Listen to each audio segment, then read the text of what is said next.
Hello, everybody.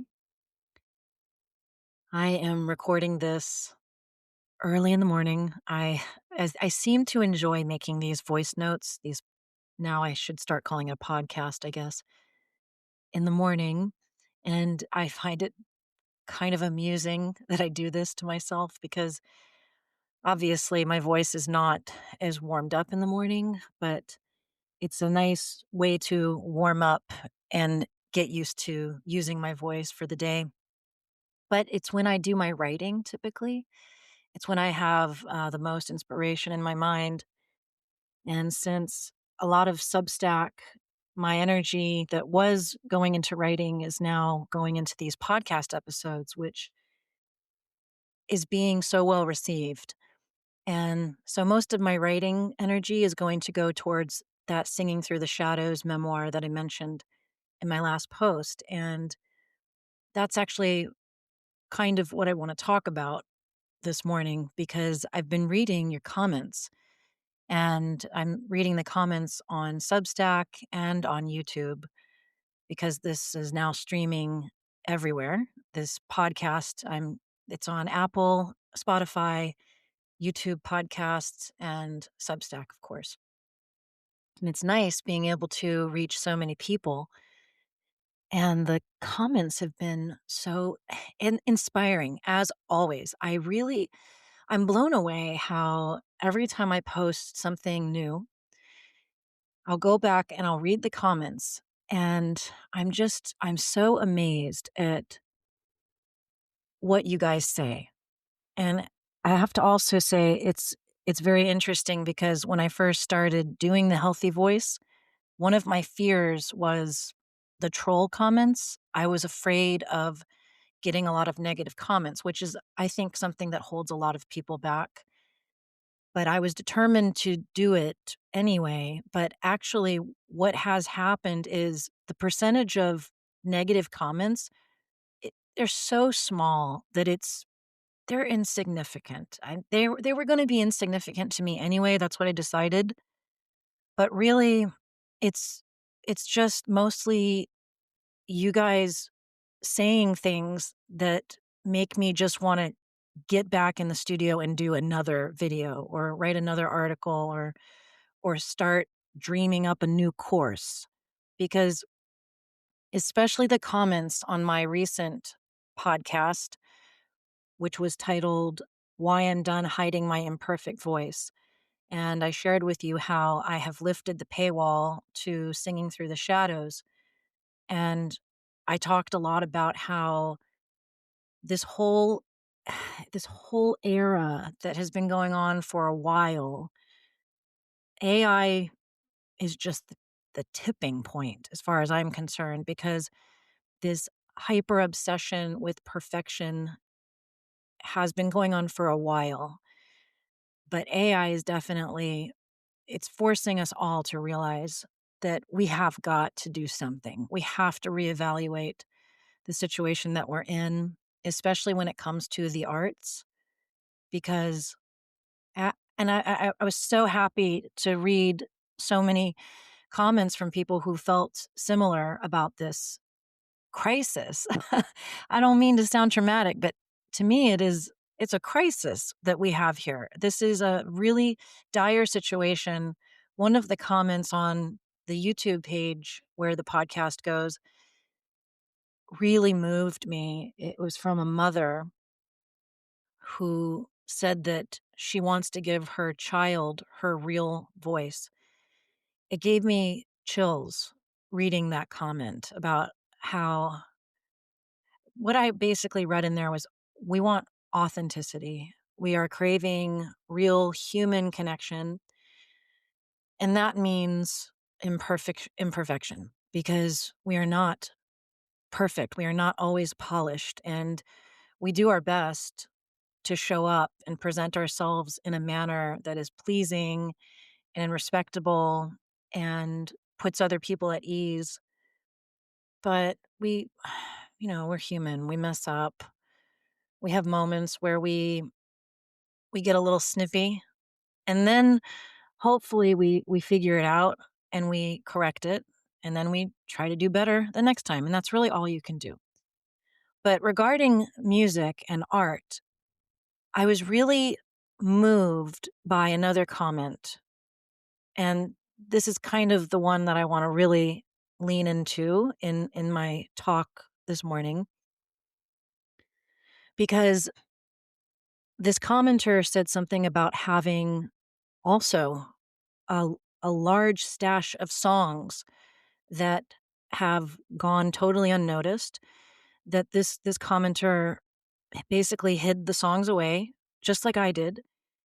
But the detail in the comment that really struck me, that I realized I need to respond to this with my voice, I need to speak about this, was the reason this person hid the songs was because they had been in a relationship that was, I can't remember the word that was used, but difficult. A relationship like the ones I often talk about in my videos, the ones that take your voice away, the ones that make you fearful of expressing yourself, the ones that force you to hide your emotions, which leads to this awful face tension and a tightening of the throat. And I was in a relationship like that. And then that's the reason why I wanted to do this voice note right now, because what has happened since I started the healthy voice is every now and then I'll read a comment and I go, "Wow, I really am not the only one." Because that's that was I've said this many times before on different videos that I was so surprised at the amount of responses I got when I started posting videos about how past trauma, psychological trauma, by the way, can lodge itself into the body. It can create chronic tension that you don't realize is being caused by these past experiences. And so when you try to speak or sing, there's also an internal fear. There's also a programming in your mind that was programmed into you to be afraid to speak. So you have the chronic tension in your body from the previous traumas, plus the mental programming that has instilled a fear of being yourself, essentially, speaking your truth, expressing your imagination and creativity with the world, self censorship, being afraid to share your stories or your songs because you're afraid you'll be seen as too weird. Well, I was pretty fortunate to go to a high school, and that's the high school that I talk about in my Singing Through the Shadows memoir. And I've only published 2 chapters, and so I haven't really been able to get too deep into the experience. Let me turn off my sounds here. But I've mostly just set the stage of a really competitive elite high school, because that's important for the story. It's important for the reader to understand the kind of pressure that someone is under in an environment like that, especially someone who has such a strong desire to be an artist. But the thing I haven't really had a chance to highlight yet is that the culture of the school, meaning the kids, the other students, and a handful of really amazing teachers and adults, there was a culture of, I can only call it proud weirdness. And it was the 90s, so the mainstream culture was beginning to get pretty comfortable with quirkiness and strangeness, and it was really a beautiful time to be different and also be a teenager. And my high school, I was so fortunate to be around other kids who had been the weirdos at their middle school. And we created this environment that was safe to express yourself. And in fact, I would say we had a very unusual, caste system. I don't know why I wanted to say that, but that is the way, how high schools are. There's a hierarchy of coolness, and we have the stereotypical American idea of what that looks like. In most schools, it's I don't know, you got the jocks, the cheerleaders, the computer nerds. I don't know. I didn't go to a normal American high school. I went to an arts high school. It's very different. And our hierarchy of coolness had to do with weirdness. The more unusual you were, the more interesting you were to people. And so while I struggled in middle school a lot, uh, it was a very difficult time. When I got to high school, I realized that my oddness, my strangeness was the very thing that made me likable. People liked me for being unusual and different. And I could tell and I loved it and I leaned into it. And I'm really grateful that I had that foundation because later on in my 20s, I would get into a relationship with someone who did not find my weirdness amusing or cool or cute. In fact, he found it embarrassing and he hated it. And it was really confusing because I could recall so many people complimenting me and encouraging me to stay unique and stay myself. But as I stayed in that relationship longer and longer and became more and more isolated from that world I once belonged to, I started to believe the things that he said. Something he would do is that we would go out with other people, or we would have people over to see us. And then as soon as we were away from everybody else, meaning it was just me and him, he would he would start yelling at me and telling me everything I had done to embarrass him. And there were some things where I felt like, well, maybe he has a point. Maybe I should have chosen a different word there, or maybe I should have maybe just not said anything at this point. Maybe I should have just let this person have their opinion. Maybe he's right. So there were some things that he would criticize that actually did make sense. But the manner in which he would do it, and some things I remember thinking, "Wait a minute. No, mm, that made me cool back in my old world. No, I don't think that's right." But then he would say these things, these criticisms over and over again, and I started to believe them. And so by the time finally I had finally decided I was going to rescue myself from that situation and I left, it was only then I was able to really understand how much damage it had done to my ability to express. I had the memories of high school and being rewarded for my uniqueness, but this program had taken over my mind. And in the program, I was embarrassing. I was I was too weird. I was annoying. The the art that I made was not cool enough. It was never going to reach the world as I knew it at that time. It was too emotional. It was too vulnerable. It was too angry.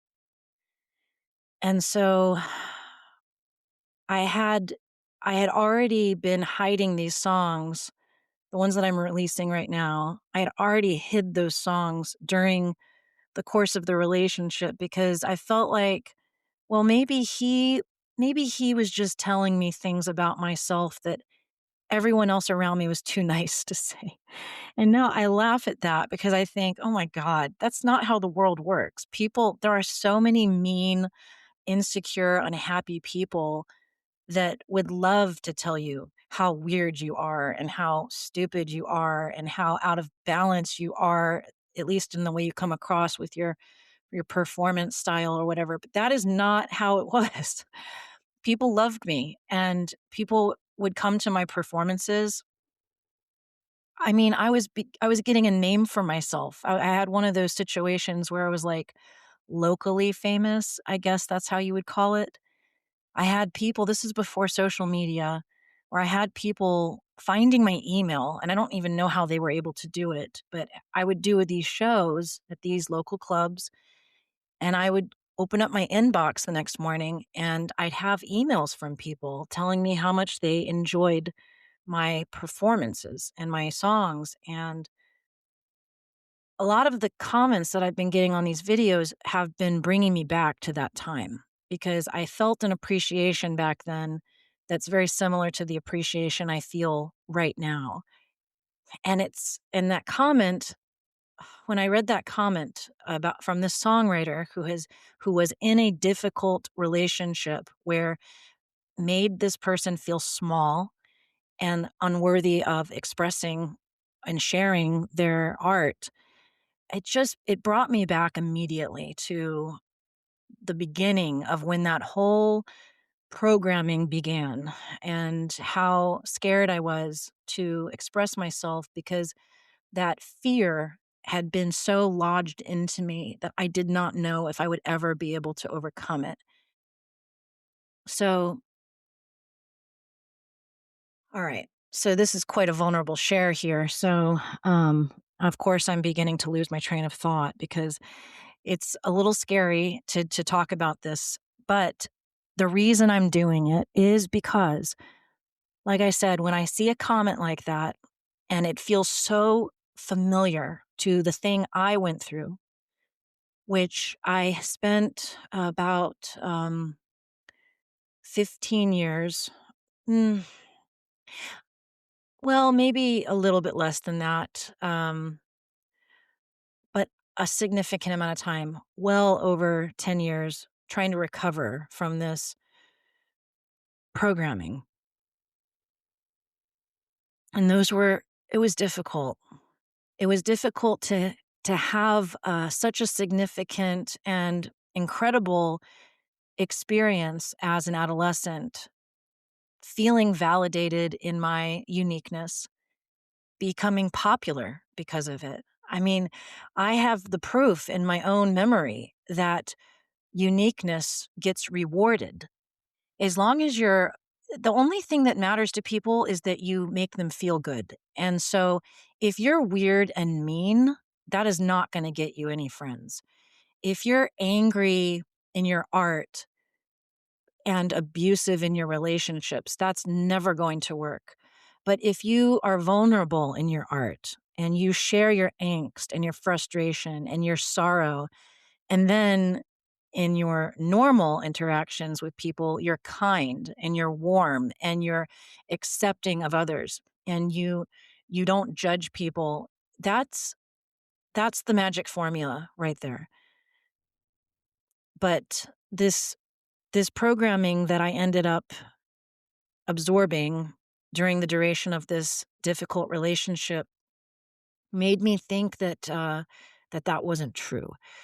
But now I've had enough time to recover that very significant experience in my life and writing Singing Through the Shadows and launching these videos, which, by the way, this is the first time I've really listened to my own songs since I recorded them something like over 20 years ago.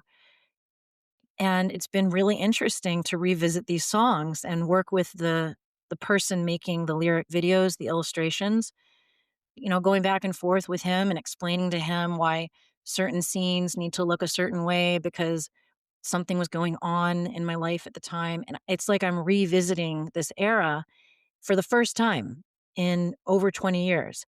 And I'm remembering now what it was like to be rewarded for my uniqueness. And it's making me realize how caught up I was in a brainwashing program during the period of time I was in this abusive relationship, this controlling relationship with somebody who just didn't like me. And to be honest, I don't know why. I don't understand why he wanted to be with me. I did something for him. I perhaps I've since educated myself on the dynamics of this particular abuse style. And from what I understand, and I hate to use this word because it's so overblown, but the only term that I have found that actually describes the dynamic that I was in is narcissistic abuse. And it's taken me a long time to really absorb the education around this dynamic. And from what I understand, they they tend to target people who are popular and liked by other people, and there's so you prop them up, so you're like an accessory to them. That's the way that's what I've come to understand, is that what he liked about me was what I did for his image. Yet, he didn't want me to have too much power. He didn't like it's like he enjoyed the admiration that I could get, but he needed to keep me in line. So he needed to keep me as humble as possible. And the way you do that is by destroying someone's self-worth and self-image. It also keeps you from leaving, because if you get to a point where you trust everything that this person says and they tell you that you're worthless and stupid and weird and whatever else, embarrassing, that was the one thing that I got a lot, which is a hard thing for a performer to hear and absorb, because the whole idea of performing in front of an audience is to not be embarrassed. The thing that makes you a powerful performer is that you are above embarrassment. You don't care. You do all the weird things in front of an audience. I mean, think about how vulnerable you have to be and how comfortable with yourself you have to be. But anyway, this dynamic, I've come to understand that it's hard for me to understand. And something I'll tell you, what one of my therapists was able to teach me, and it took a long time for me to absorb this, but so I'm sharing it with you in case you need to hear it. There are some things you're not going to understand, and maybe you should be grateful for that. And when I finally absorbed that idea, it changed my life, because I feel like in order to solve any problem, I have to understand it, even if it's a horrific situation, even if it's a difficult, painful situation. Especially with regards to other people, I feel that I need to understand them. I need to understand who they are and why they do the things they do. And that was always coming from a place of compassion. I always felt like if I can just understand why this person does these mean things, then I can essentially forgive them and let it go and rise above it. But that doesn't always work. And this idea that she gave me liberated me. This idea that there are some things about people that you will never understand, and that you should be grateful for that, because it means that you are not like them. And when I finally absorbed that, I felt liberated. I felt so free. I felt so like I guess I felt that I had a responsibility to fully understand another person's actions and behaviors. I don't know why. I don't know why I believed that, but I did. And once I absorbed this idea that you will not be able to understand everybody's actions, and in some situations you might want to be grateful for that. And I realized in this situation, I was and I am grateful that I don't fully understand the reasons behind this person's actions. I don't understand fully why anybody would try to purposely make someone feel small, or not encourage them. I don't understand, like, if somebody has a talent that is obviously being rewarded by other people, why would you try to keep them down? Why wouldn't you boost them up and encourage them to share with the world? It doesn't make any sense to me, but oh well, I guess I don't understand it, and I guess I'm okay with that. So anyway, I think I'm going to leave it at that. Again, thank you for sharing your comments with me and sharing your experiences. I read all the comments, even if I don't get a chance to respond to every single one of them. I read all of them, and they help me a lot. They help inform my decisions on what to make next. They help me they help me to understand what is needed the most with my work here. And they help to validate something that I did not realize until I started the Healthy Voice, that so many people have been through situations like this where they have this innate gift for creativity and expression.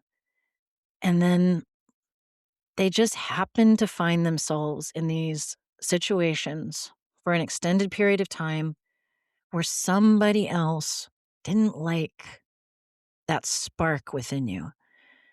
And it was like their job, their mission to just kill that spark. And they may have gotten close, but they didn't actually succeed because you're listening to this right now. If you've made it to the end of this, I'm seeing a 26 minutes timestamp where we are right now. If you're still listening to this, if you watch my videos and that spark is still alive within you, even if you don't feel like, even if you still struggle to share your creativity with people, or your voice, or your voice still shakes, or you still freeze up when people ask you a question, like, even if you still feel like you're still deep, deep in the trenches of that silenced program, it's not dead. That spark is still alive within you. That's why I encourage you to keep doing whatever practices are helping you to recover, because it's still alive, and it will continue to grow and get brighter and more dynamic. And then one day you're going to have a similar experience where you look back on your life and you go, wow, I cannot believe I was stuck in that program for so long. And thank God I got out of it. Thank God I got my spark back, because we all have it. And a lot of the world, it's not even just our personal relationships, it's culture, it's society, it's institutions, it's systems. Schools do everything they can to kill your divine spark. Jobs, corporate jobs, oh my God. And then of course the programming of relationships. If people haven't done their own personal work, they're just following the program of their parents' relationship. And all of these programs compile together and conspire against you. And so it's not your fault that you feel stuck. This was done to you. But now you're here, and now you're doing the work, and you are reclaiming your voice, and you are reclaiming your creativity. And every time you do that, that spark grows and gets bolder and brighter. I'm going to leave you with that. Don't forget that I'm doing a pre-launch sale of my new course, The Voice Liberation Method. I'm blown away, you guys. So far, I have so many orders. I am so excited and encouraged, and I cannot wait to make this, well, to launch this. I'm in the process of making it right now, and I'm gonna I'm gonna work so hard at making it a I want to compile all the things that you guys like about my videos. I want to compile that spirit into one cohesive program that you can do at your own pace. It's marketed as 7 weeks, but really you can take as long as you want. You can zip through the whole thing and then go back and do it slowly. You can do whatever you want. It's just organized into 7 weeks as if it were seven private lessons with me. We do a private lesson for about an hour, and then we learn a little bit of technique, and then you have homework to practice throughout the week. It's designed to be like that, but really you can go at your own pace. There's absolutely no reason to rush because you're going to have your voice for the rest of your life. And so this voice journey is a life path journey. It is not something we rush. We take our time with it, just one day at a time, one moment at a time, one practice at a time. So you guys have a good day and or a good evening, whatever time it is when you're listening to this. And don't forget to leave some comments and share your thoughts on this topic because it sounds like this topic is striking a nerve with you. And I think it helps when we share. All right, you guys, keep going. The world needs your unique voice.